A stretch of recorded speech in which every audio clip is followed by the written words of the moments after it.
All right, welcome back. Now, yesterday we had a long conversation about the fuel price hikes, the issues regarding all of that, what's going on, and everything else. And I know that some of you are going through a really tough time, having to deal with buying fuel.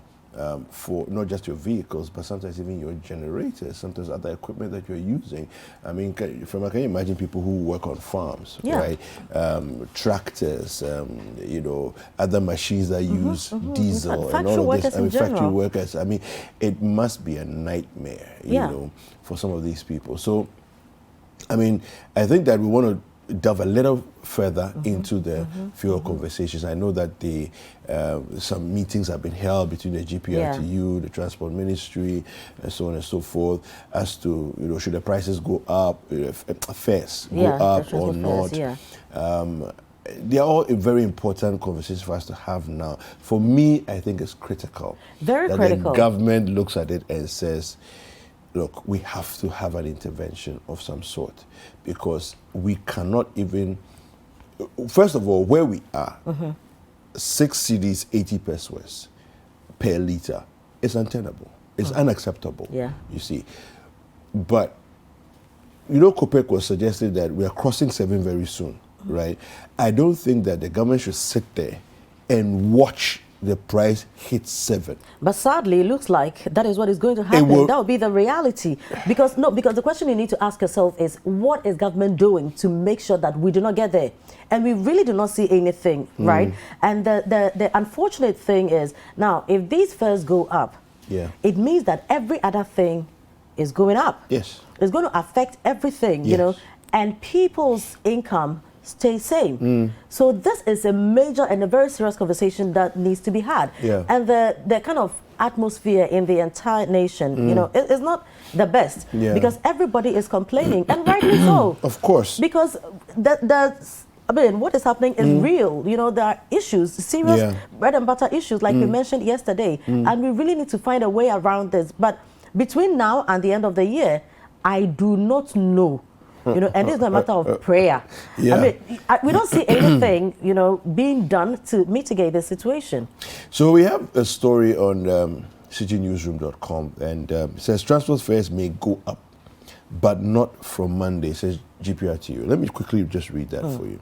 The Ghana Private Road Transport Union, GPRTU, has debunked claims that transportation fares will go up from Monday, October 25th. Leadership of the Transport Union says it's still in talks with the government to scrap some taxes and levies placed on petroleum products. Speaking of Eyewitness News, the General Secretary for GPRTU, Godfrey Albubira Adogma, said the union will increase transportation fares if the government fails to heed their plea. And their quote, "We have not said anywhere that lorry fares will be increased on Monday. We have tabled out certain things with the ministry, but when the discussions fail, we will have no option than to adjust our fares to cushion us from the new prices of fuel." So the issue of the specific date of Monday is something we're all surprised. Government should really look at the fuel taxes and remove them, because it is not helping. All right. So, yesterday we were looking at the price build-up with Kojo when Kojo joined us, And so there are a lot of things that the government can actually do proactively to say, or in this case, reactively, because it's now, we're all talking a lot before they're going to react to it. At least I can see 3 or 4 levies that can be removed immediately. So if you look at sanitation levy, for example, why are you taxing for taking care of sanitation on fuel? Why are you putting it on fuel? I don't understand that. You are looking to fix this. You're looking for money, and Kojo was estimating about $1 billion that we make from that, right?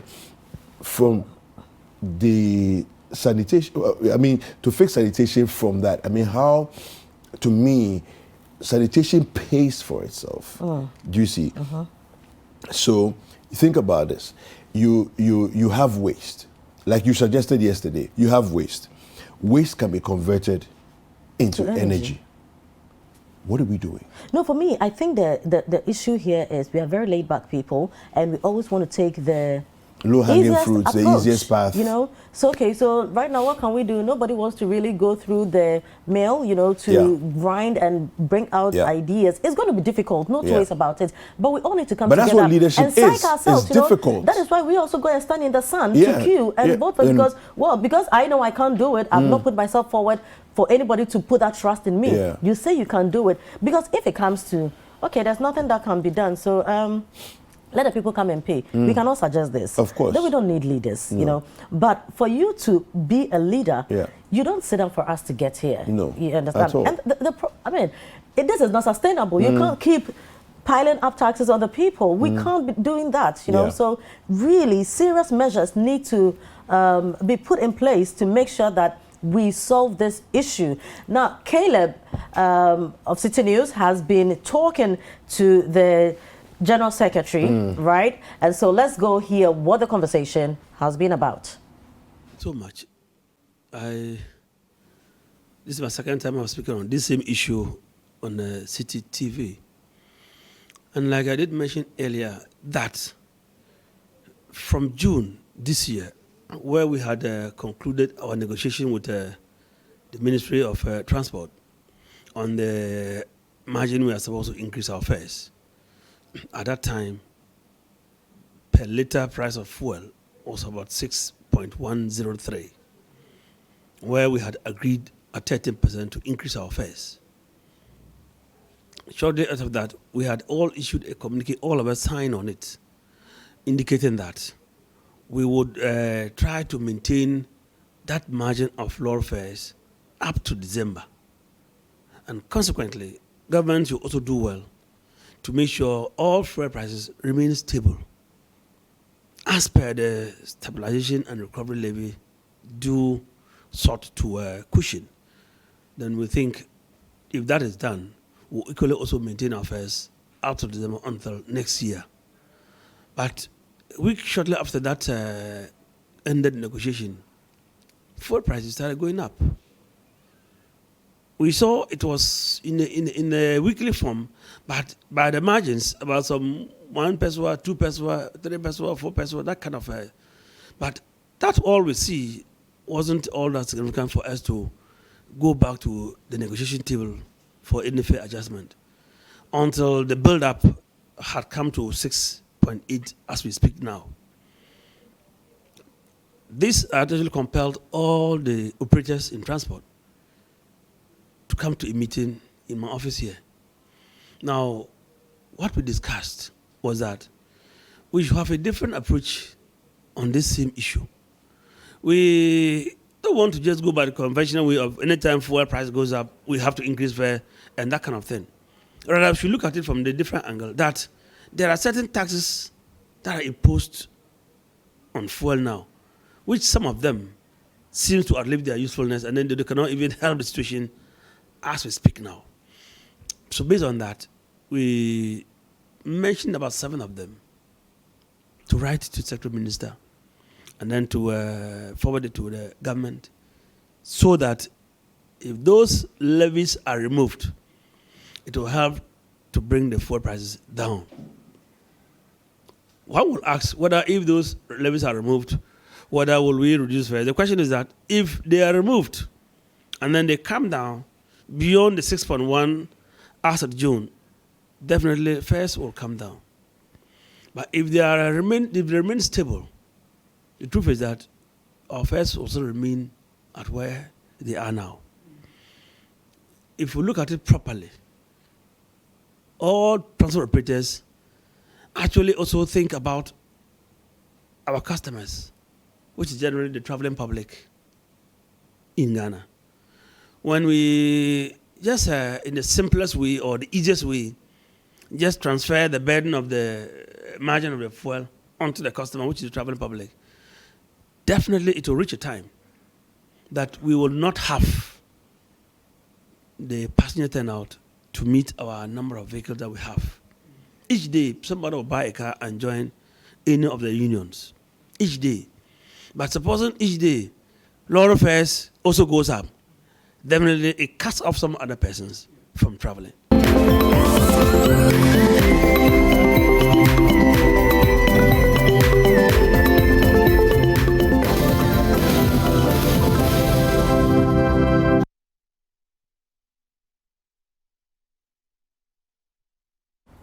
All right, so you heard the General Secretary of the GPRTU there. I feel that the issues are very simple. Mm-hmm. Fuel prices globally have gone up, Mm-hmm. right?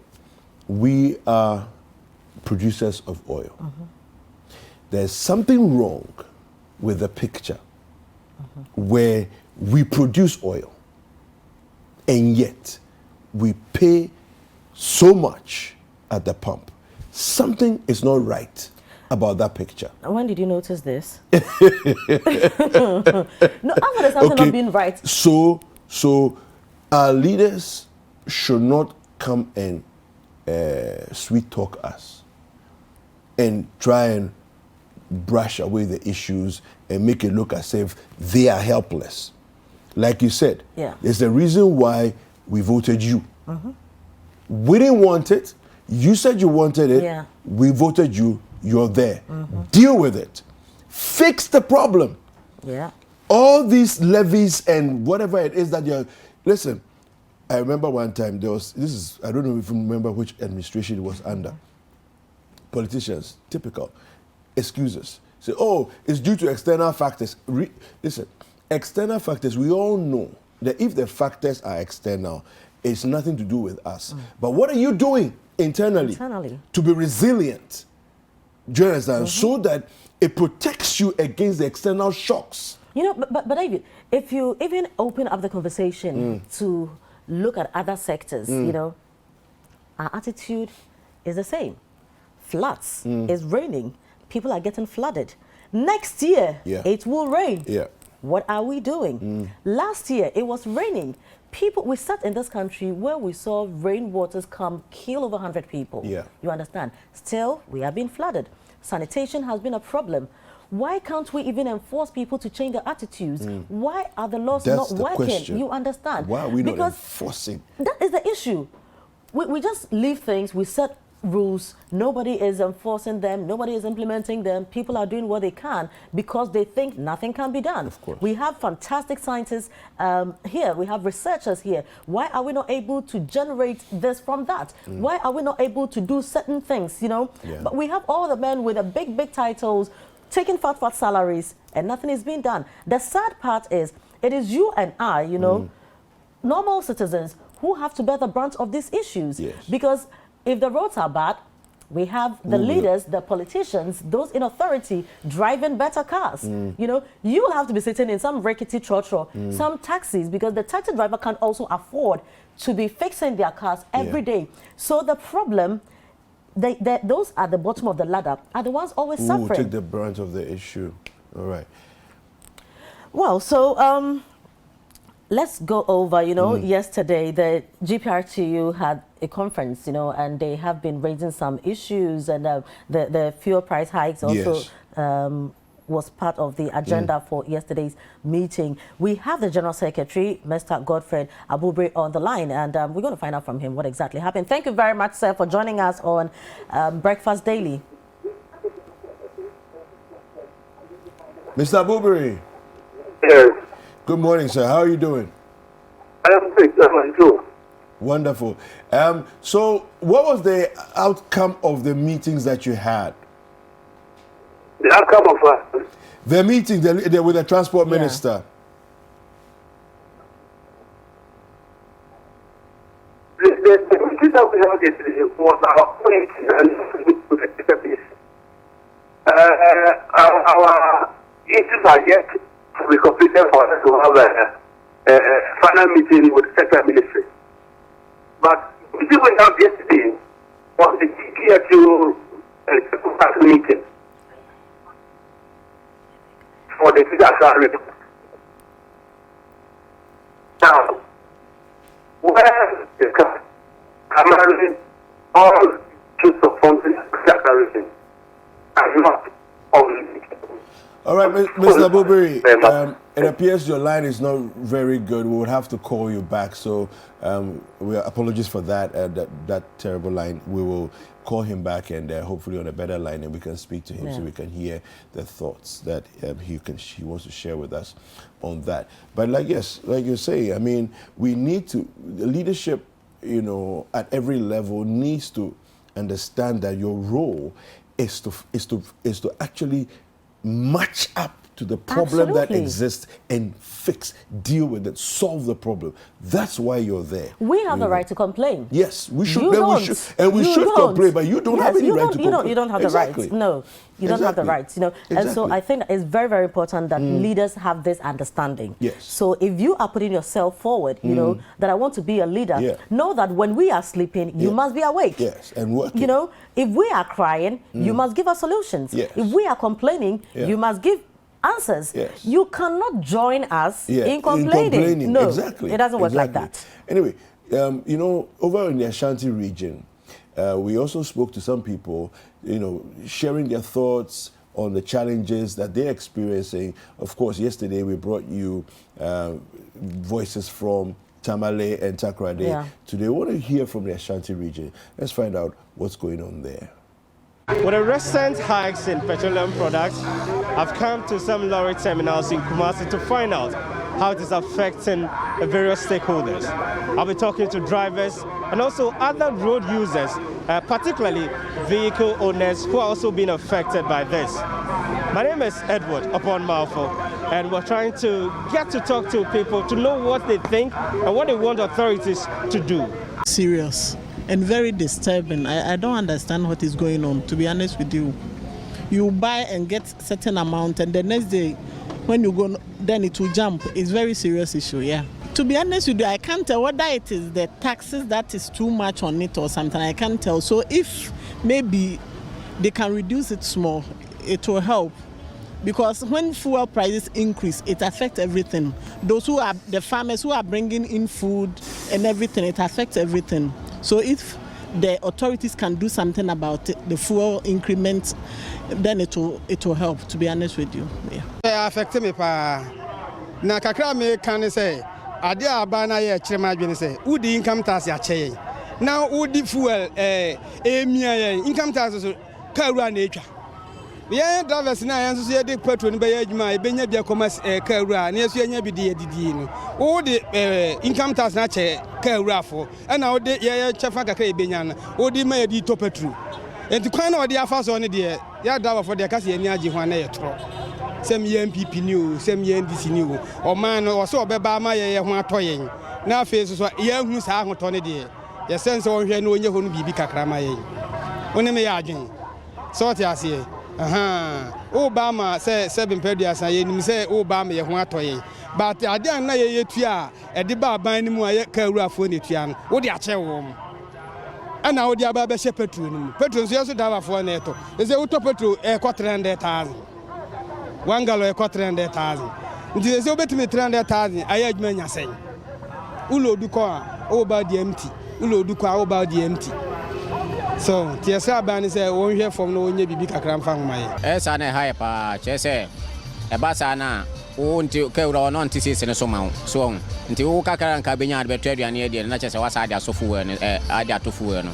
So nti ba sa na affect e pa na dia na uzempa info ye fa ho ebeboa. Oh, at least e bia nka omutum sa na bia omutum for once na nka timi I stay ho a my yanka ye pe. But as September bia no mutum sa na ha adwen.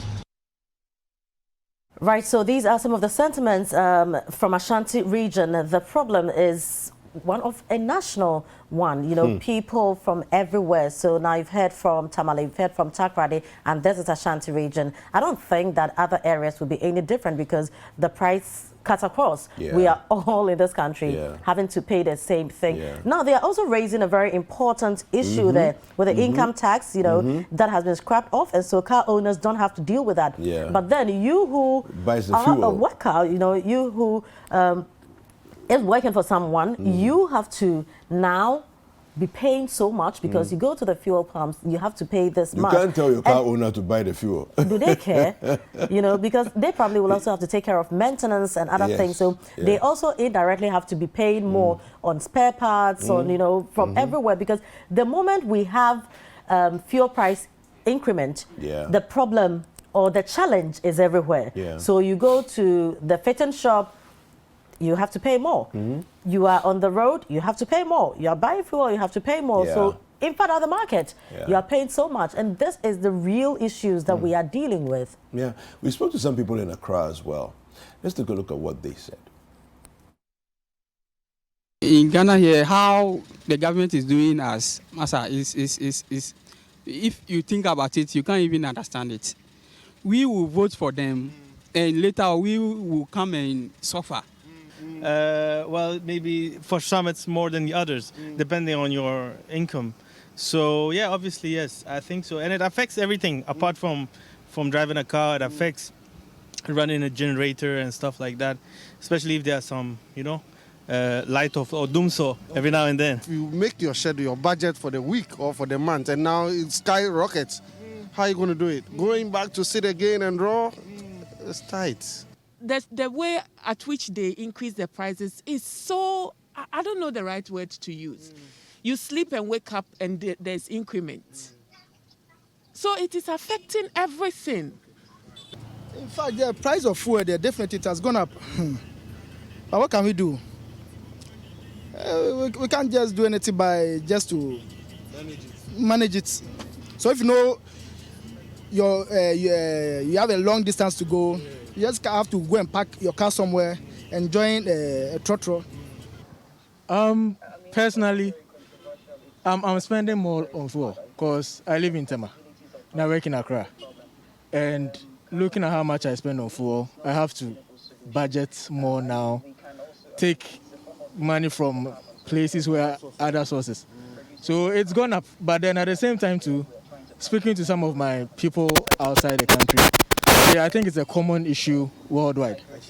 But it's something that should be communicated. Because I think there's some misunderstanding banning our fuel, but then it's something that is happening worldwide. Yeah. Ghana here, if you are a Christian, you believe that your sources on whatever is taking care of is God. So we don't depend on this government. We don't depend on the economy, but we depend on the Almighty and then the hard work with the knowledge. I think we will survive. Have you considered the use of maybe, was a renewable energy like gas for your vehicles or maybe electric cars or something? Is that an alternative we should be looking at? It's a very good alternative, but are we ready for that? That's the question. Are we ready for that? We need a lot of education. Things have to be put in place properly before we can move, Electric cars will come very soon, but not now. For gas. All right, so those were the thoughts of some people on the streets of Accra, about the situation that we find ourselves in. But the General Secretary of GPRTU is back on the line with us. Let's speak to him. Mr. Abubiri, good morning again. Good morning. Yes, your line sounds much better. So you were telling us about the meeting that happened yesterday. Yes. Go ahead, sir. I said that meeting which was held yesterday was an executive council meeting of Greater Accra region. Okay. And then what was discussed was primarily issues operating the region and then the activities they have been doing for about a year. So, but it did not center on the fuel matter. Okay. But on other matters that we had to speak to them about what we, the leadership, are doing concerning the fuel matter and then our affairs.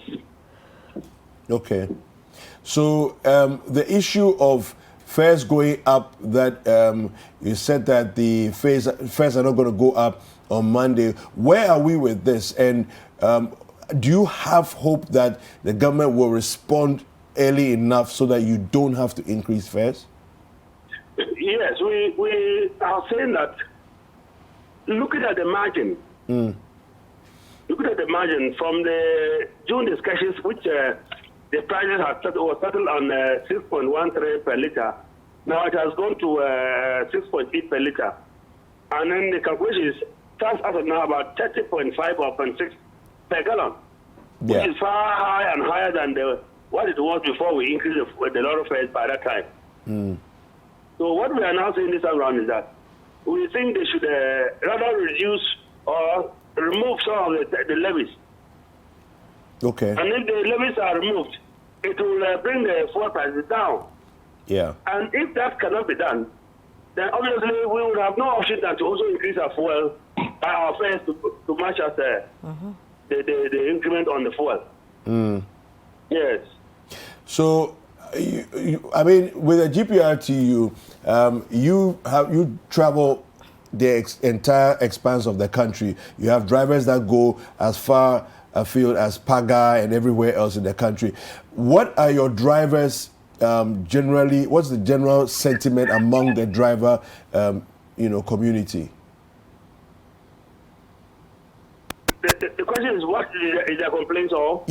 How are they feeling about what's happening? Are they apprehensive about the prices going up? What's the general sentiments among them? Yes, there's some serious cry. The fact is that if we had increased 30% on a margin of 4 cities something per gallon, now it's about 5 cities or 6 cities per gallon added.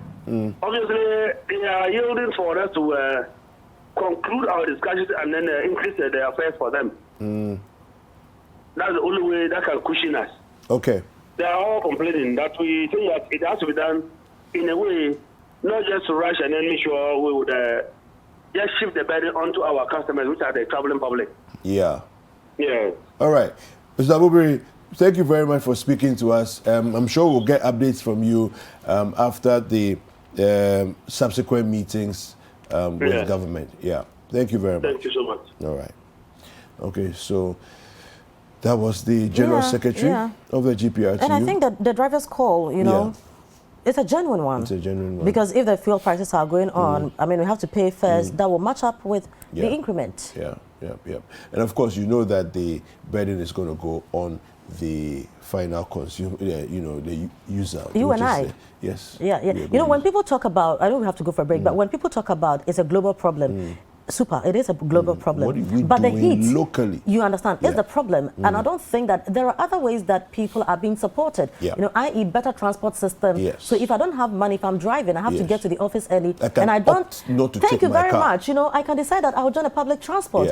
And it should be that good, it should be in a good shape, it should be that clean and very safe for me to be able to do so. But do we have that here? Yeah, no we don't. Well, it's time for us to take a short break. Don't go anywhere. Breakfast Daily continues. All right, welcome back. Now, the issues in this country are endless. The challenges. Sometimes it feels as though we are overwhelmed with problems. But I really feel, Firma, that the issues that we have in this country, it's just negligence on the part of those who are supposed to do their work, right? Everybody has an assignment, right? If you don't do your work, 24 hours later, we will know that you are not doing your work, because something will happen. Under your jurisdiction that will expose you, right? Now, let's take a look at this video from Circle. This video was shot. Don't be surprised at what you see, but take a look. We'll come back and have a conversation about it.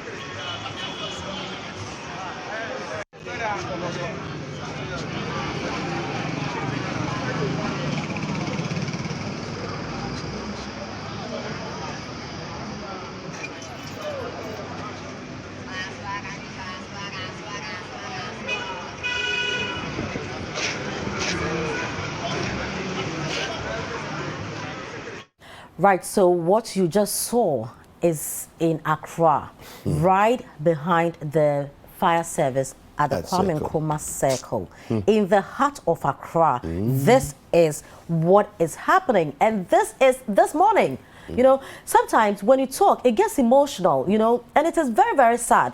And Mr. President, this is your Ghana. This is the nation that you are superintending. It is very, very sad. Yes, you know, we are beautifying Accra. Good morning, Regional Minister. You are doing well, but these are some of the issues that we need to look at. You know, we have to think about the sweeping, the cleaning, before we go to the demolition, before we go to this. You understand? This is right behind Circle. You understand? Yeah. See where a trotro was parked. People are supposed to come and sit in this trotro and look at what is going on.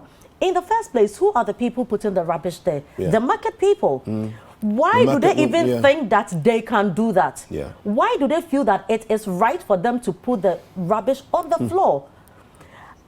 As early as this morning, you understand, where people have to go. Where is the municipal assembly? What are they doing? You understand? Madam Saki, this is Accra. This is what we are faced with. Now, if you want to go to the market, why would I want to, dress up nicely, neatly, and go and meet something like this? Do we care about our health issues? You know, and we will come back and put taxes on health matters, and then we have to pay. Meanwhile, these are avoidable sins.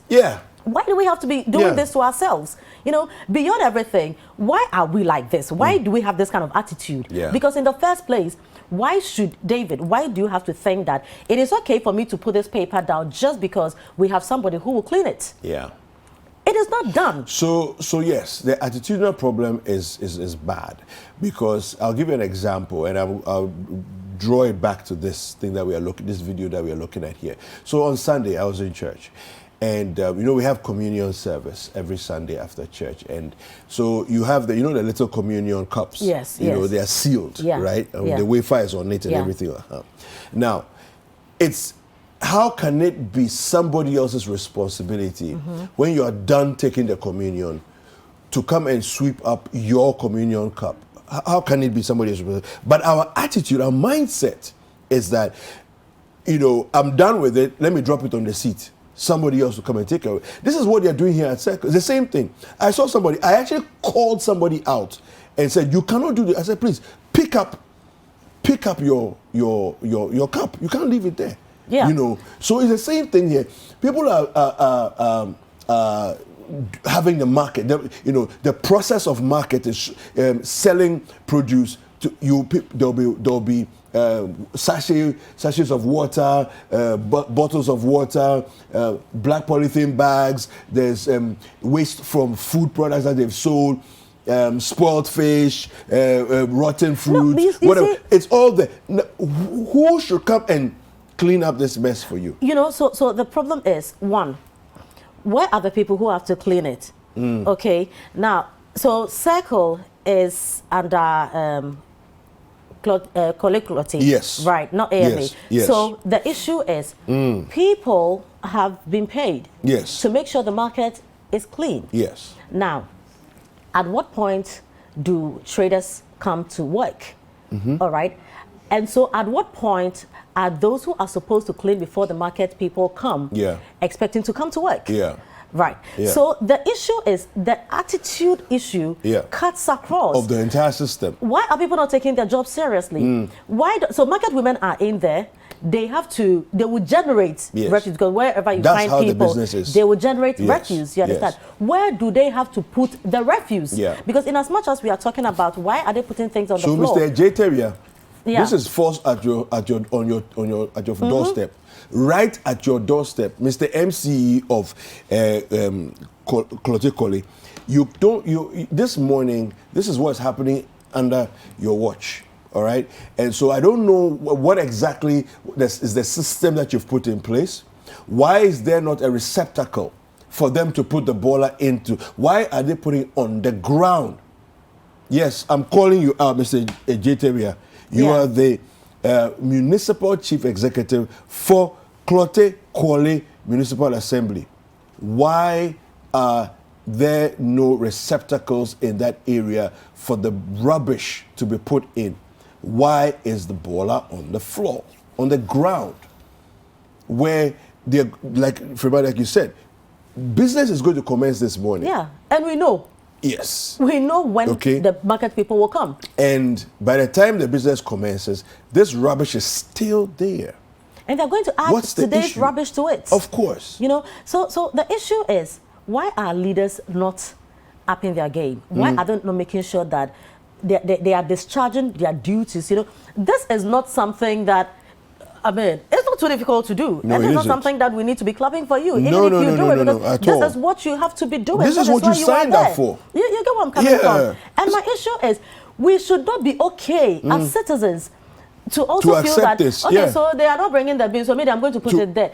Force them to bring the bin, because one, if you fall sick, you have to take care of yourself. You will not call the MC. You know, you will have to take care of yourself. And so some of these problems, we shouldn't just embrace them. You understand? Maybe we should also go there and cut cake for them in honor of Well, maybe that's MC. what they want, right? Maybe that's what they want. Well, if they joke, we'll do it. You see, listen. Now, what's worse than this? Think about it. You notice how the rains have been falling. Imagine this rubbish. Think about what you're looking on the screens. Think about what you just saw. Okay? Imagine the rains. Imagine the flood waters rising. This rubbish is moving into some gutter. This rubbish is moving into some waterway. This rubbish, by the time the rains are over, the rubbish will not be as you see it, though. The rubbish will be strewn all over the roads in gutters.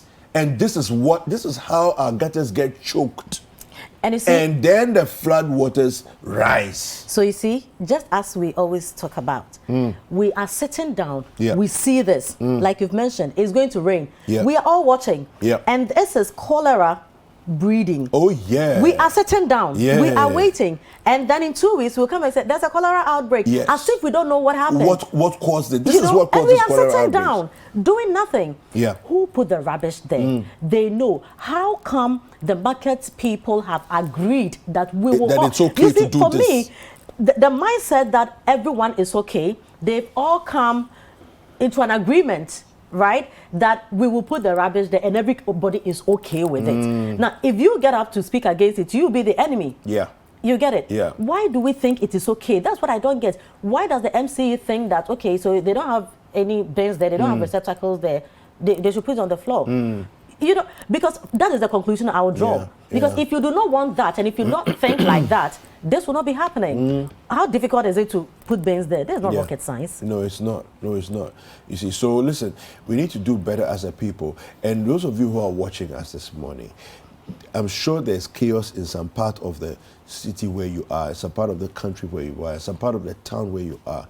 We want to see what is it like. Take a 60-second video. We want to see. Send it to us. All right, 0550-585832. We want to see what is going on there. Listen, we will call out the leaders who are not doing their work, because every area, every corner of Ghana has somebody in charge of it, and everybody needs to do their work.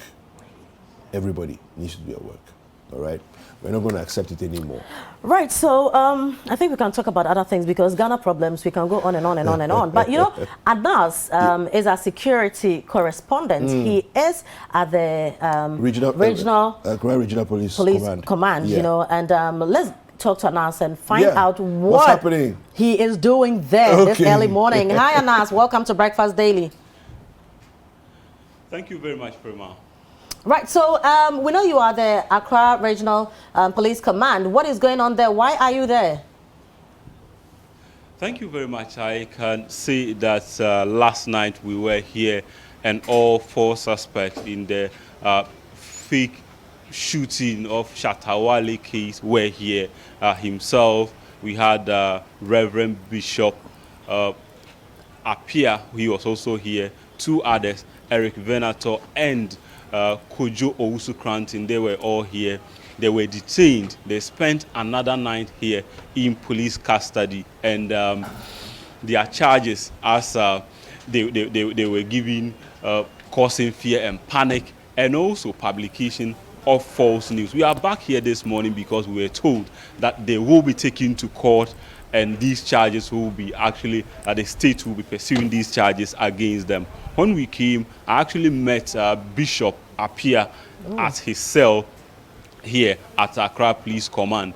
But the other three, that's Shatta Wale and the two other people, have been moved. Information we just picked up is that they have been sent, or they will be sent to the circuit court here in Accra. So just by me is the family of Reverend Appiah, who are just leaving the Accra Regional Police Command, heading towards the circuit court, where the trial of the 4 people is expected to happen any moment from now. Wow. So when you said you spoke with him, you saw him this morning, did you speak with him at all? How did he look like? How did he appear? Dejected, high spirits, hopeful? Can you give us a sense of what was happening? When he was arrested on Tuesday and brought here, he was wearing white. Those clothes were still on him yesterday, but this morning I can confirm to you that he has changed. He's in suit, and he was all good when I saw him this morning behind the counter at the charge office. I actually had the opportunity of moving in there to actually exchange greetings with him. He was in high spirits, and he is optimistic that today, after the court hearing, he will secure bail and he will go home whilst the trial continue. But when you spoke with him, did he agree on why he is there?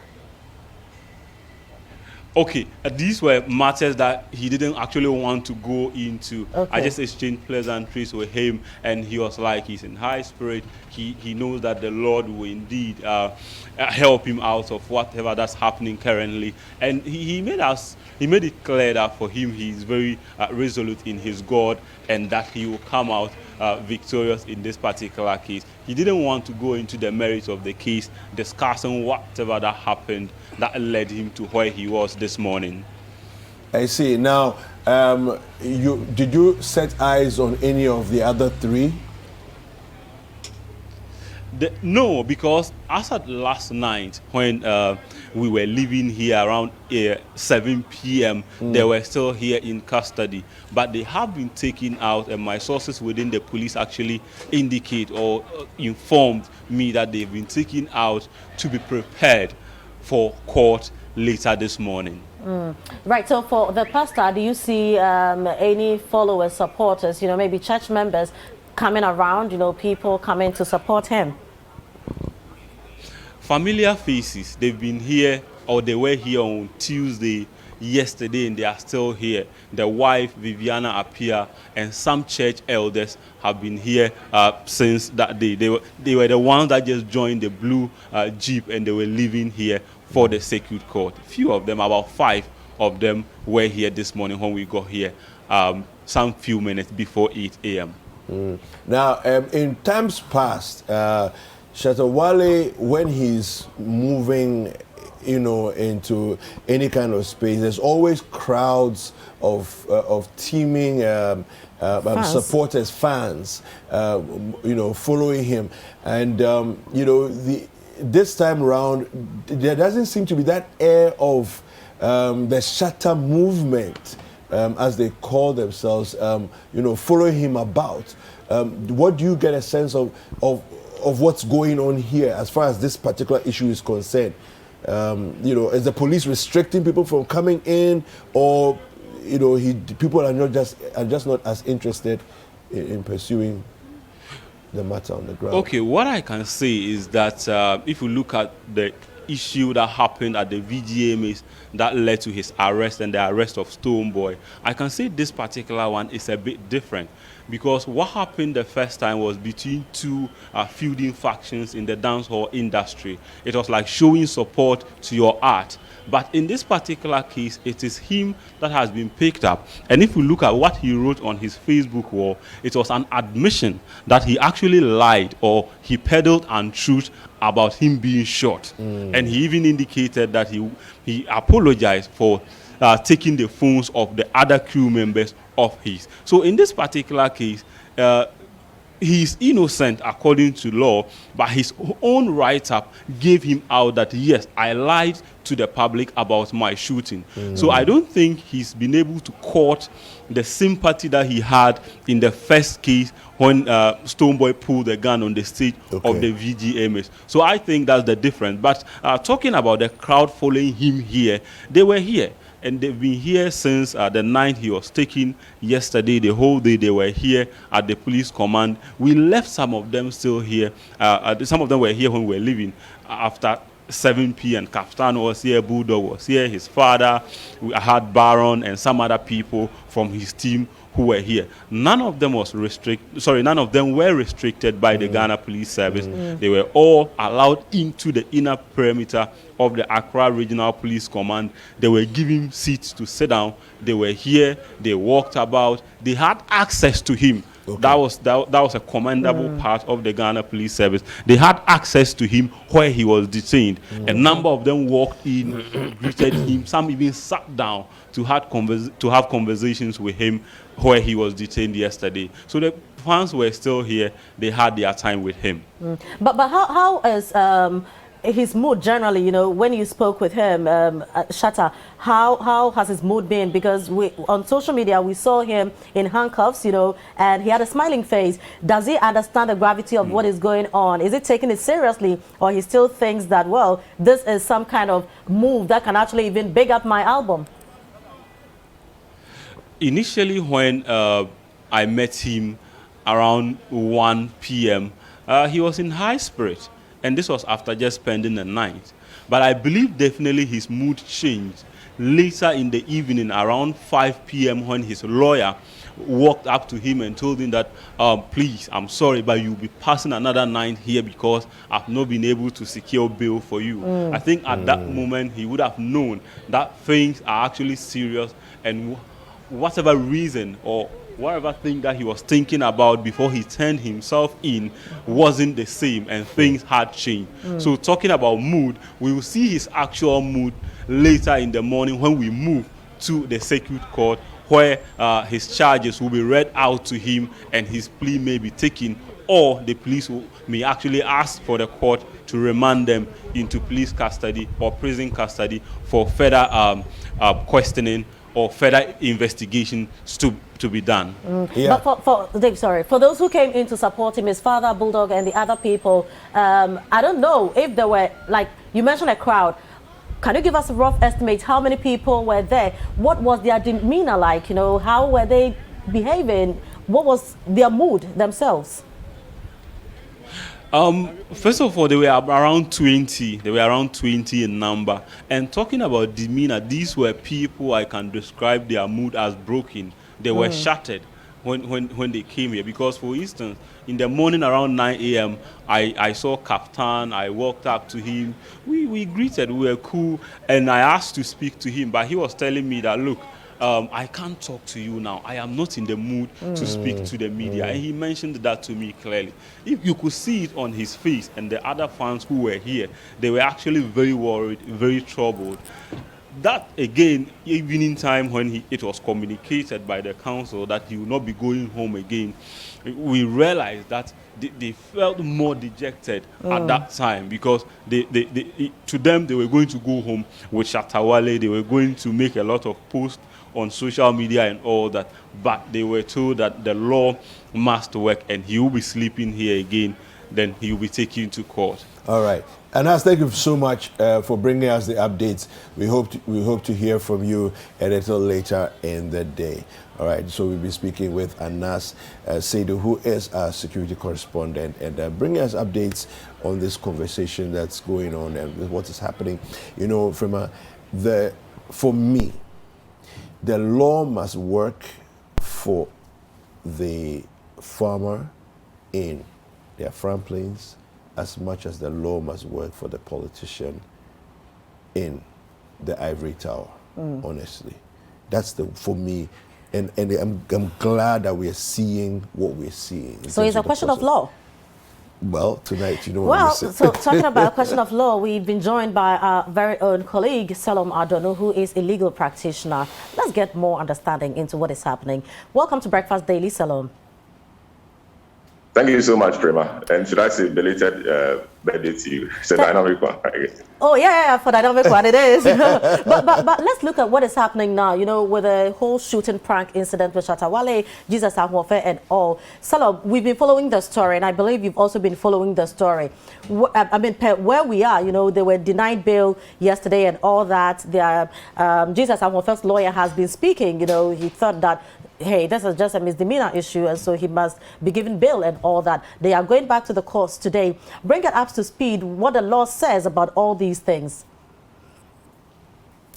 Well, thanks so much, Prima, and good morning to everybody. So I think there are certain offenses that the law generally calls offenses against the peace. So this particular offense they've been charged with, you know, under those category of offenses or crimes. So they've been charged with publication of false news, likely to cause fear and alarm, etc. I mean, so essentially what that means is that there should be a publication of some news of a kind, or rumor or report, and the publication of that rumor or report must cause fear and alarm in the public space. Remember, I said these group of offenses or crimes are crimes against the peace. So once it's been deemed to have the potential of causing some pandemonium or breaching the peace or fear and panic or alarm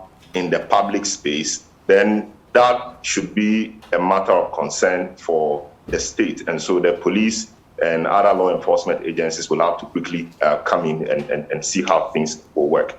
Also, you should know that the news you are publishing is false, or ought to have known that the news you are publishing is false. These are the essential ingredients of the charges they've been slapped with. Right. First of all, there should be publication. Right. So in the case of Jesus Ahmose, you know, in the case of Jesus Ahmose, you should know that the news you are putting out is false. This is a prophecy. You know, how does this come to play with what you are telling us right now?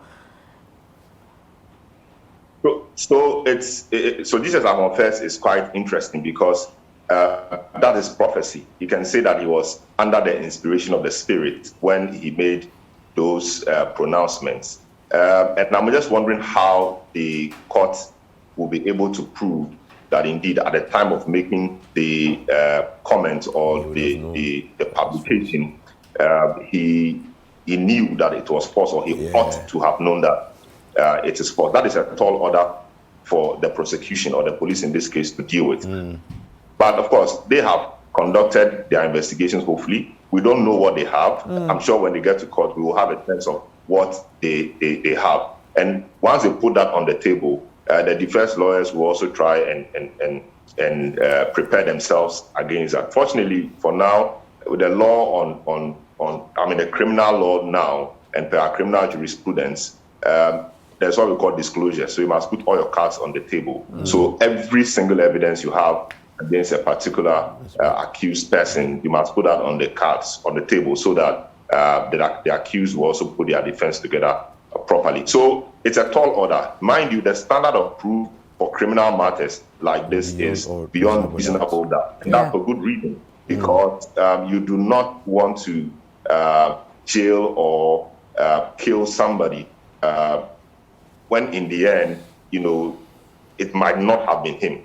So once there is element of doubt, the court will not be inclined to giving the prosecution a favorable judgment. Indeed, what we say is that it's better to free 99 criminals than to jail one innocent person. But just an important part of this, really, in a minute, is that it is no defense to say that you did not know that what you were publishing was false at the time. You know, what you have to do is that the court will have to be satisfied that you took reasonable steps to verify the information you were putting out.